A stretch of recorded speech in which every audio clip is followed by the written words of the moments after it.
Okay, we ready? Are we live streaming this? Yes. All right. Thanks all for coming today.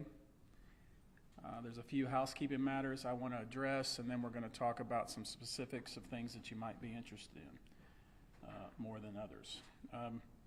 As previously stated, all 30 cases against the Houston Texans have been settled. The amount and terms of those settlements are confidential. The settlements have now been papered. The one case that was formally filed against the Houston Texans will shortly be dismissed. There will not be any others filed, at least from this law firm. The Texans organization and their counsel handled this matter in a professional way. My hope is that all organizations will be much more attuned to the possibility of this situation or similar situations going forward. I think it's important to note that as part of that settlement, the NFL did not participate. They are not part of that release. Also, as previously stated, all cases with the exception of one brought against Deshaun Watson have now been settled. Those cases also will be dismissed as soon as the paperwork is signed and soon as the settlements are funded. The terms of those settlements and the amounts paid are confidential.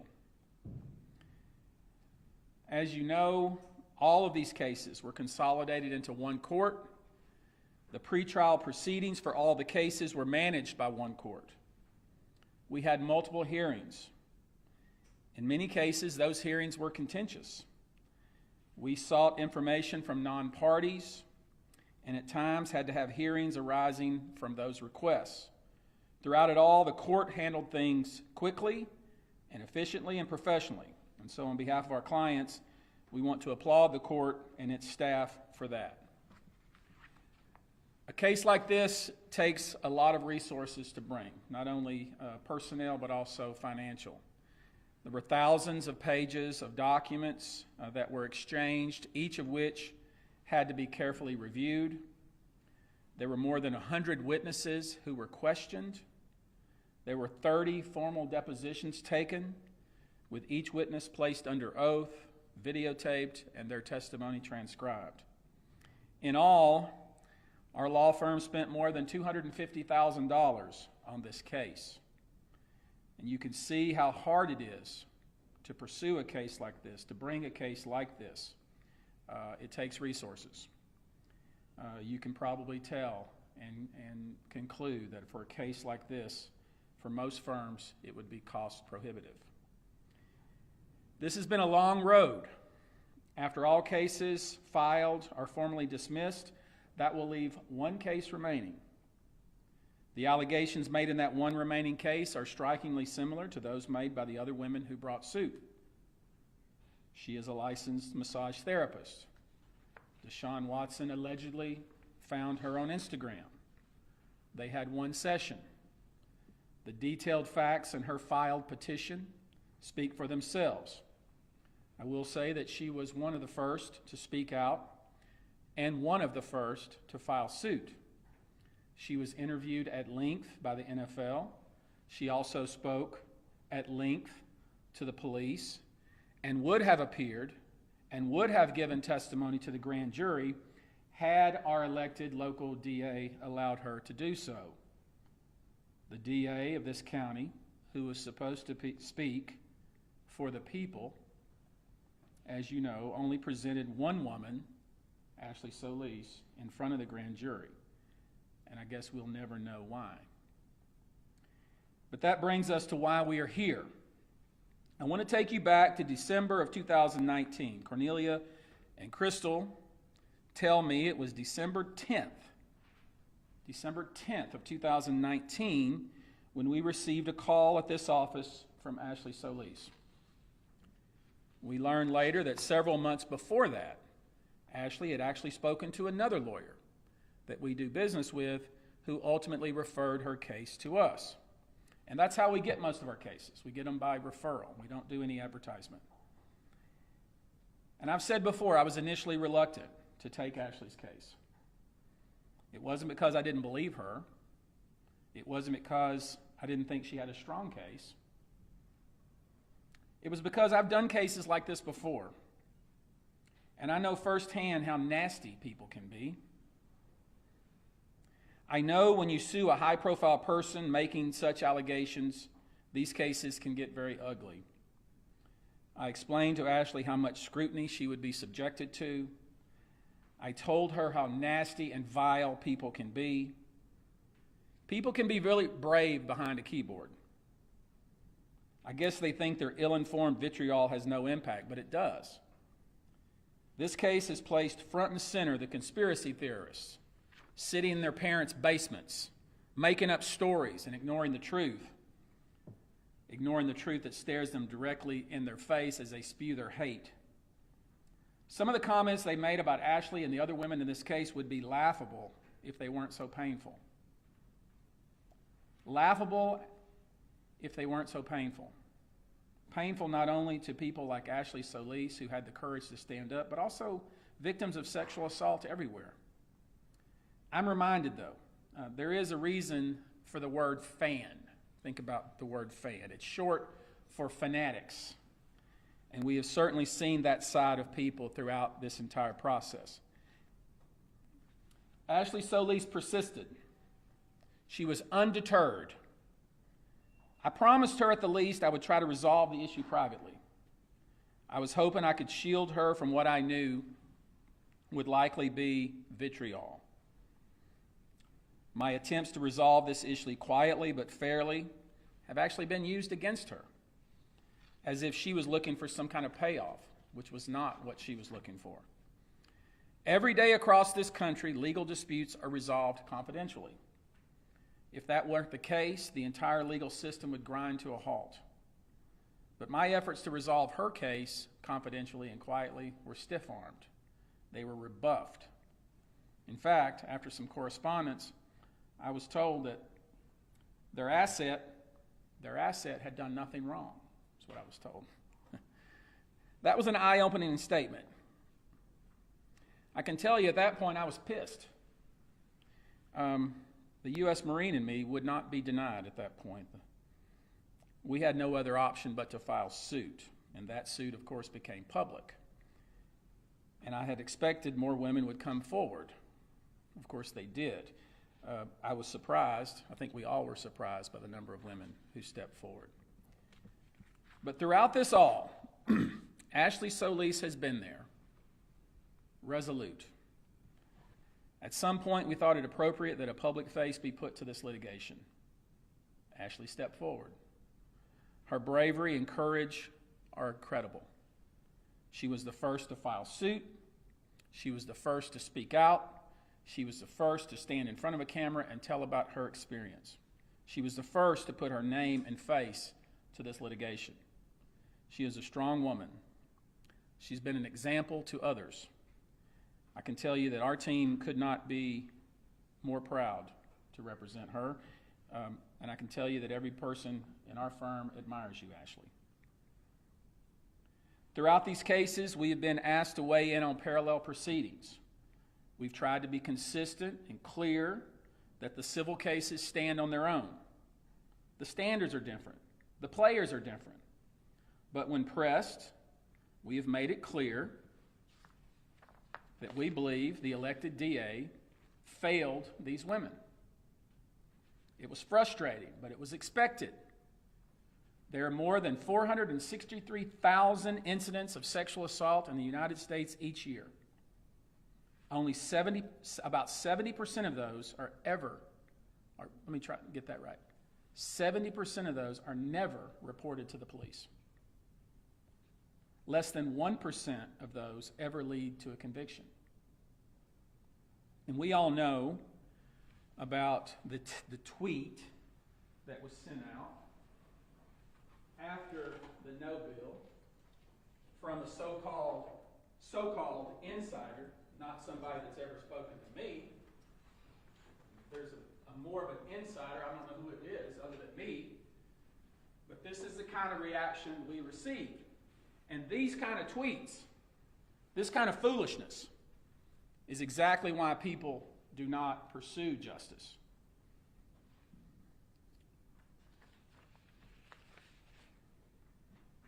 We've also been asked about the NFL's proceedings. We again have tried to make clear that our efforts in the civil cases stand alone. We have never, up to this point, never tried to influence that process. But we aren't blind. It is a given that the NFL's disciplinary process is a juggled mess. It has been so inconsistent in the past that it's hard to take it seriously.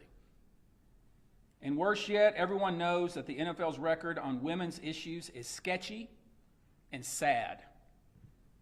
At best, it could be described as inconsistently dismal. Nevertheless, our clients believed that with a new process in place, with new people involved, things might be different. Unfortunately, we were wrong. From the very beginning, we have been open and cooperative with the NFL. At the NFL's request, we made our clients available. We spent hour upon hour in these interviews. From the beginning, one of the first questions asked by the NFL investigators of our clients was, "What were you wearing?" That gave us a lot of pause. Some of the interviews spent most of the time on a deep dive of the victim and little to no questions about the conduct that was being alleged. In some cases, it was our view that when the questioners weren't being aggressive and hostile, they really weren't that interested in what was being said or what had actually happened. Many of our clients left those interviews thinking that they had not been heard. I tried to explain to them the dynamic. The NFL's process is set up this way by design. You have an entity investigating one of its own, investigating itself, collecting information to put in front of someone appointed by itself, and then that same entity serves as the decider of any appeal. Nevertheless, despite this process, we made 10 women, not 12. If you read Sue Robinson's or Judge Robinson's opinion, we made 10 women available to the NFL. We would have made more available, but the NFL wasn't really interested in talking to them. In fact, in lieu of interviews, we even attempted to submit sworn statements. The NFL rejected those submissions. You should also know that none of my clients were asked to testify at the 3-day hearing and did not testify at the 3-day hearing. In fact, none of us, including my clients, were even informed of the hearing. We had to read about it in the newspaper, and we had to read about the result of it. We don't know what was actually presented. We don't know how the presentation was made. All we know is that none of the people that our firm represents were involved in that process in any way. I have no explanation why the NFL only spoke to 10 of my clients and only presented 4 of those 10. It really makes you want to scratch your head and wonder what the devil is going on. We can't and will not comment on the settlement with the Texans or Watson himself. We have nothing to say about the behavior that led us here. We can, however, comment on the NFL and the way it has bungled this matter. We never expected much from the NFL's investigation. We never expected much from their flawed process. But you know, even when you know you're going to be slapped in the face, that slap still hurts and it still stings. When we received the results of the NFL's process, the more than year-long process that I would suggest to you could have been done in 30 days, I asked each of the clients to weigh in. I tried to talk to each one to say, what are your thoughts on what happened? I'm just going to read to you a few things that was said to me. 6 games isn't even a slap on the wrist. It's a kiss on the cheek. They did not really investigate because they did not care. They investigated, to the extent you call it that, to save face. They don't care if women or people are abused. One of the women said, "This slap on the wrist for him is a slap on the face to us." Another said, "It's been made clear to me The NFL, with regard to myself, my family, and all these women and our children, do not matter. We do not matter to the NFL.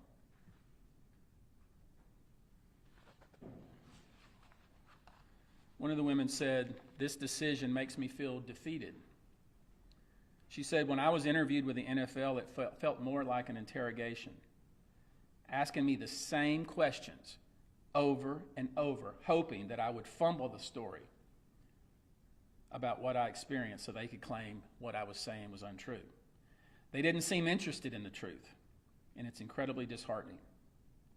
Another woman said, "All they wanted to do was sanitize the situation and normalize the behavior." Another woman said, "I'm disgusted and heartbroken. It's like we don't even matter. I feel like we're invisible." I don't think anybody can say it better than Ashley Solis. So I'm going to give her the podium, and she has prepared a statement that she wants to make. And I'm going to be very proud to stand by her when she does so.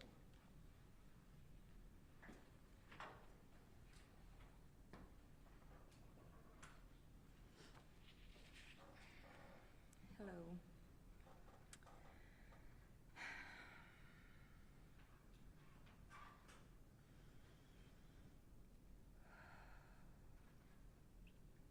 These past 2.5 years for me have been a very trying time. The whole situation has been emotionally and mentally taxing. I've received multiple death threats, had angry people approach me in public, and I've had hundreds, if not thousands, of people say terrible and vile things about me on the internet. In the beginning, this type of conduct really hurt me. Then as time went by, I became numb to it. There then came a time where I looked at myself in the mirror and I had no idea who I was looking at. People kept telling me I should be proud of speaking up and that what I was doing was the right thing. Even so, it was just really hard, nearly impossible for me to feel good about myself. It was like this for a very long time, unfortunately. I no longer was doing the things that brought me joy, and I fell into a deep depression. Then, one at a time, I started receiving letters and mail and emails from random people all over the country about how they supported me, they believed me, and have been inspired by me. If you are any of these people, and if you are watching now, I am so grateful for you. These statements of support help me remember who I am, who I was, and why I decided to put myself in the public eye and make myself as vulnerable as I've ever felt in my entire life. I'm here today and have been here for all the little girls, women, and humans in general who have ever felt that they didn't have the power to speak up. You do have that power, and you should. I'm here today to express my thoughts about the NFL and its proceedings. What do the actions of the NFL say to little girls who have suffered at the hands of someone perceived to have power? That it's not a big deal? That they don't care? Tough shit? That's what I've taken from their actions.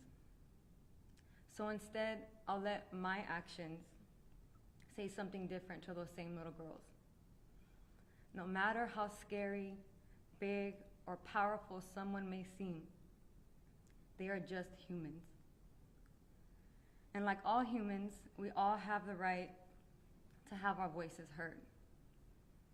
So when I step back and look at things for what they are, I recognize that it's hurt people who hurt people. I recognize that the people who I decided to speak out against are just human. And I'm no longer scared of them. I no longer fear that power. because I understand and I realize I have even more power.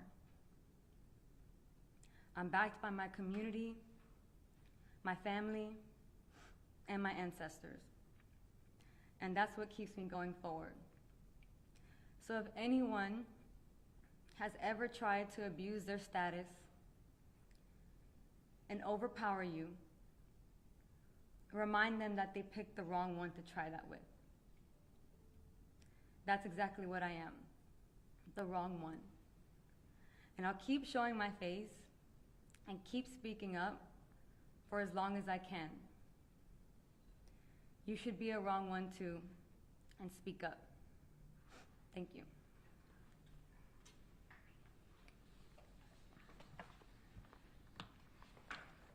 Ashley wrote that, and when I read it, I was totally blown away.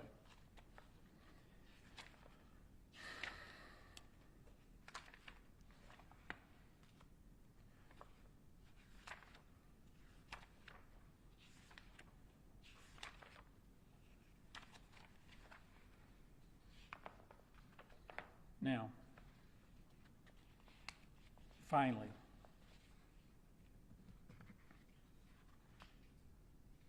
we say this.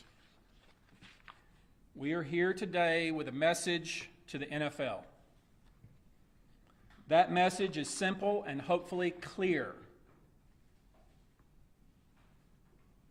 Every victim of sexual assault is watching Robert Goodell and the NFL right now. And this idea that Mr. Goodell is going to hand it off to someone else independent, we don't buy it. Mr. Goodell, what will you do? It's never too late to do the right thing. And that's what these women and those watching are expecting. Thanks much. Let's go.